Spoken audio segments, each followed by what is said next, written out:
On the night of my father's funeral, my stepmother changed the locks and smirked, "You're not welcome here anymore." I stood in shock until my dad's lawyer arrived and handed her a letter. As she read it, her hands trembled, and she screamed, "This can't be real." That night was cold, but the chill that ran down my spine had nothing to do with the weather. My father had just been laid to rest hours ago, and I was standing in front of the house I had grown up in, staring at a locked door. My stepmother, Diane, stood there, arms crossed, a smirk tugging at the corner of her lips.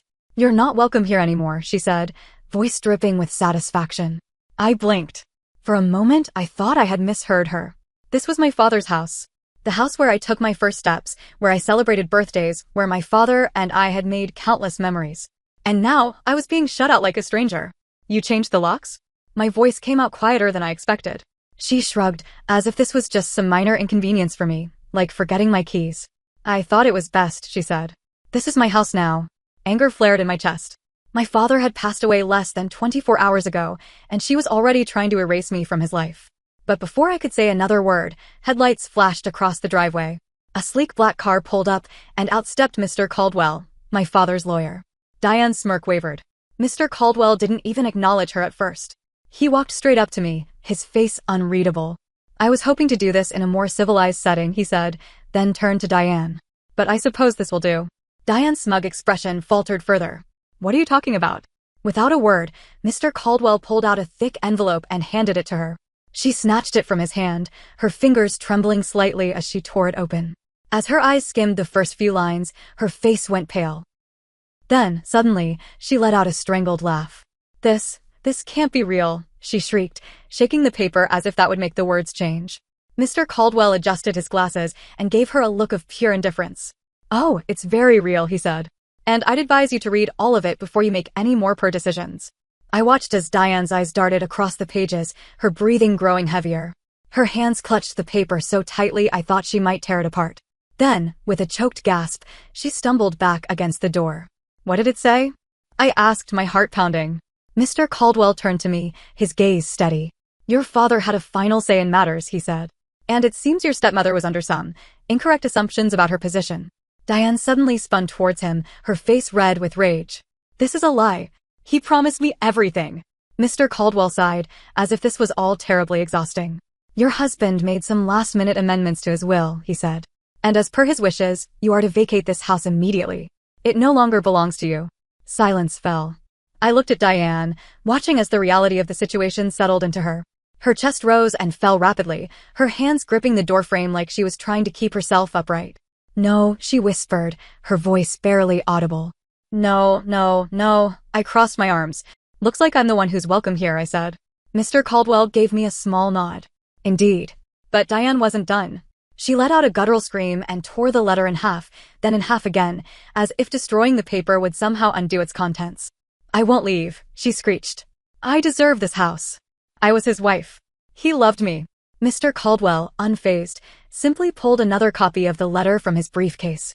"That was just your copy," he said dryly. "I have plenty more." Diane let out another scream, then turned to me, her eyes blazing with hatred. "You did this," she hissed. I raised an eyebrow. "My father did this," I corrected. Her hands clenched into fists, but there was nothing she could do. She had lost. I could have left it at that, let her stew in her humiliation. But no, this was only the beginning. She had spent years manipulating my father, driving a wedge between us, making him believe I was ungrateful, selfish.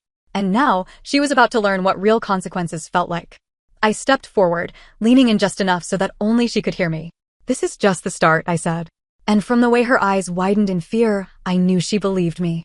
Diane stood frozen, her face twisted with shock and rage. Her entire body trembled as if she was barely holding herself together. For years, she had acted like she owned everything, like she had my father wrapped around her little finger. But now, the game had changed. Still gripping the shredded remains of the letter, she shook her head violently. "This isn't fair," she spat, her voice shaking. "He promised me. He told me this house was mine." Mr. Caldwell remained stone-faced. "Promises don't override legal documents," he said plainly. "Your husband was of sound mind when he made these changes. Everything was filed properly." She turned to me, pure hatred in her eyes. "You think you've won? You think this is over?" I met her glare with a calm stare. "I don't think anything," I said. "I just know you don't live here anymore." Her breathing grew heavy, her nostrils flaring like a cornered animal. Then, in a split second, she lunged for me. I barely had time to react before she was in my face, her hand raised as if she was going to slap me. But before she could touch me, a firm hand grabbed her wrist midair.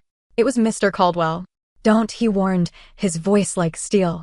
"You've already lost enough tonight. Don't make it worse." Diane yanked her arm away, her chest rising and falling in fury. She was unraveling, and I could see it.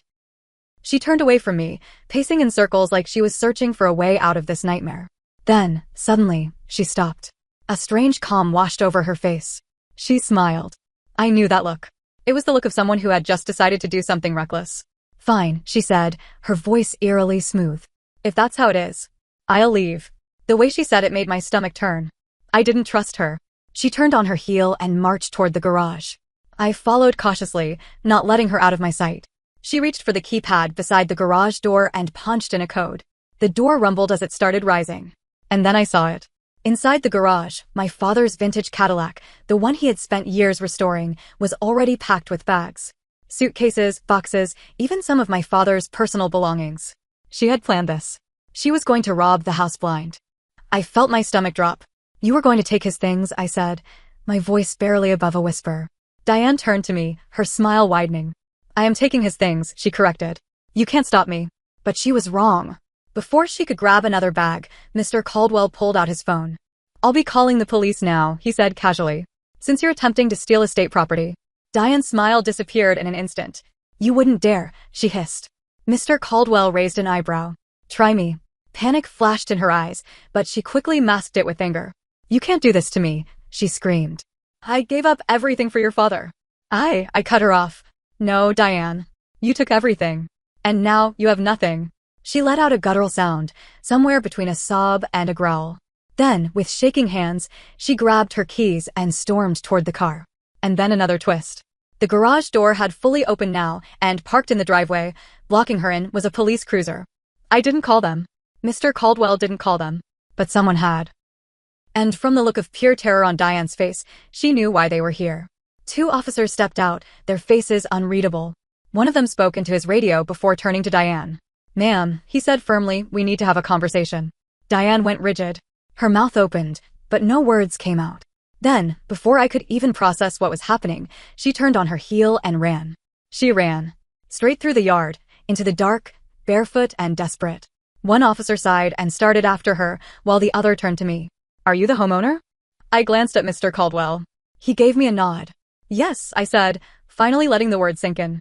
"I am." And as Diane's screams echoed into the night, I realized something. This wasn't just my house now. This was the beginning of something much, much bigger. The officers took off after Diane as she bolted into the night, her figure vanishing into the shadows beyond the yard. I stood there frozen, my heart pounding, watching as the red and blue lights of the police cruiser cast eerie flashes across the driveway. Mr. Caldwell, still composed as ever, adjusted his glasses. "Well, that escalated," he muttered. I swallowed hard. What the hell just happened? The remaining officer, who had stayed behind, crossed his arms and gave me a level stare. "She knows why we're here," he said. That sent a fresh chill down my spine. "What do you mean?" He sighed, pulling out a small notepad. "We received an anonymous tip earlier today. Someone reported suspicious financial activity involving your father's accounts." My stomach turned. "Financial activity?" He nodded. "Large sums of money transferred into offshore accounts. Unauthorized withdrawals. And some missing assets that were reported by the bank just hours after your father's death." I felt like the ground had just shifted beneath me.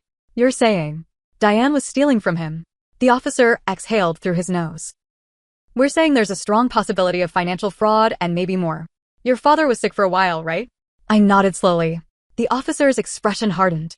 "Then there's a chance she's been siphoning his money for months. Maybe longer." A slow, sinking realization hit me. Diane hadn't just been trying to take the house. She had been bleeding my father dry long before he passed. She thought she was going to get everything in the end, and when she didn't, she tried to grab what she could before she got caught. Mr. Caldwell's voice cut through my thoughts. "Do you have proof?" The officer nodded. "Enough to warrant an investigation. But whoever tipped us off knew details that aren't public." He flipped through his notepad. "And we believe it might have been your father himself." My breath caught. "What?" He glanced up at me. "We traced some of the flagged transactions back to an account under your father's name. The strange thing? That account sent multiple emails to an attorney just 2 weeks before he passed. It looks like he was trying to expose something. I felt lightheaded. My father knew. He must have realized what Diane was doing, and instead of confronting her outright, he started taking steps to stop her. Before I could respond, the radio on the officer's shoulder crackled. Suspect in custody, a voice confirmed.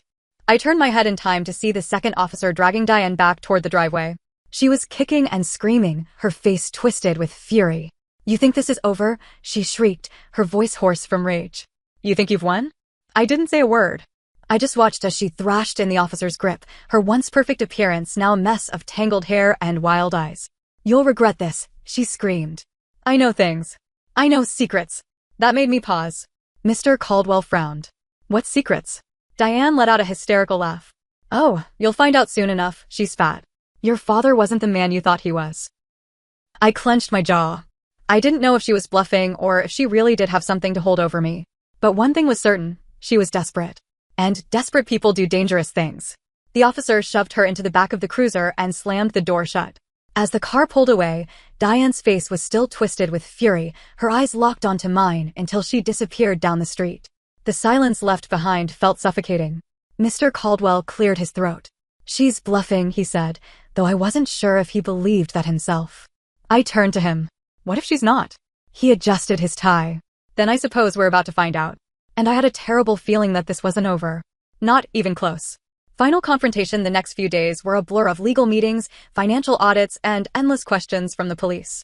Every time I thought I had seen the worst of Diane's deception, something else surfaced. She had drained over $400,000 from my father's accounts in the past 2 years. Some of it was funneled into unknown accounts overseas, while the rest was used to buy luxury items, expensive jewelry, designer clothes, and first-class vacations that she had claimed were stress relief trips. She was living like royalty while my father's health declined. The hardest part? My father must have known. Maybe not the full extent, but enough to be suspicious. Enough to set up a failsafe, which was why his last-minute will had completely shut her out. And now, Diane was sitting in a holding cell, awaiting formal charges. But she wasn't done. Because she had one last card to play. The secret 3 days after her arrest, I got a call. It was from Diane's lawyer. "She wants to meet," he said. "She has information about your father's will that she thinks you should know." I didn't want to go. I wanted her out of my life permanently. But a part of me, the part that needed every answer, couldn't ignore it. So, I went. The meeting was set up at the county jail. A dingy, soulless room with a thick glass partition separating us. Diane looked different. Disheveled, pale, almost fragile, but the gleam in her eyes was still there. She picked up the receiver and smirked. "You look like hell." "Thanks," I said flatly. "What do you want?" She leaned forward, her voice dropping to a whisper. "I want a deal." I raised an eyebrow. "You think you're in a position to negotiate?" Her smirk widened. "I know I am." She slid a piece of paper across the table. Her lawyer must have given it to her beforehand. I picked it up, unfolded it, and felt my blood run cold. It was a birth certificate. And under father's name, my dad's name was missing. Instead, another name was written in bold letters. A name I didn't recognize. I looked up, my hands trembling. "What the hell is this?" Diane grinned. "Your father wasn't your biological dad." I felt like the air had been knocked out of my lungs. "You're lying." She shrugged. "Believe what you want. But I can tell you this, he knew.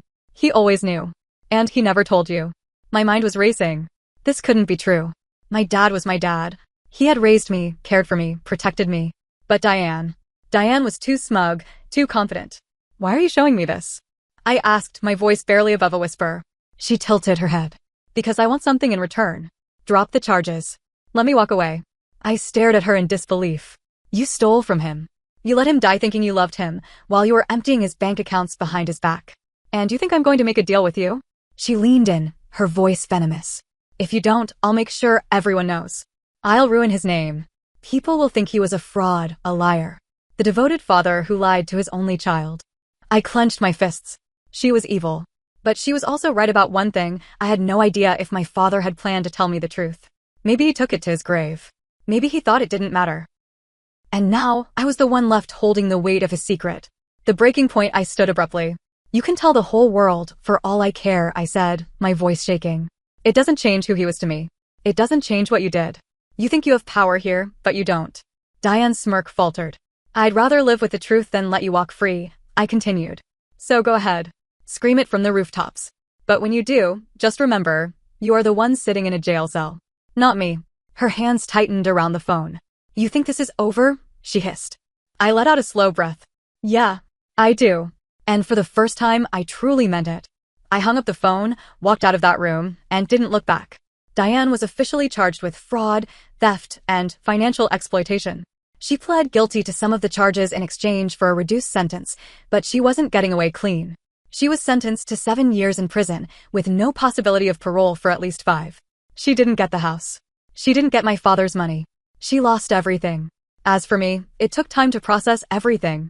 The betrayal, the secrets, the truth about my father. I chose not to dig into my biological father's identity. It didn't matter to me. My dad, the man who raised me, was my real father. And that was all that mattered. The house felt different now. Empty, but peaceful. It was mine, truly mine. And I finally felt like I had reclaimed something Diane had tried to steal from me. One night, I sat on the porch, looking out at the quiet street. Mr. Caldwell had finished settling my father's affairs, and everything was finally in order. No more battles. No more fights. Just quiet. For the first time in a long time, I felt free. And as I sat there, I whispered the words I had wanted to say for so long. Dad, I hope I made you proud. And in that moment, I swore I could feel him there, just for a second, before the night swallowed me whole.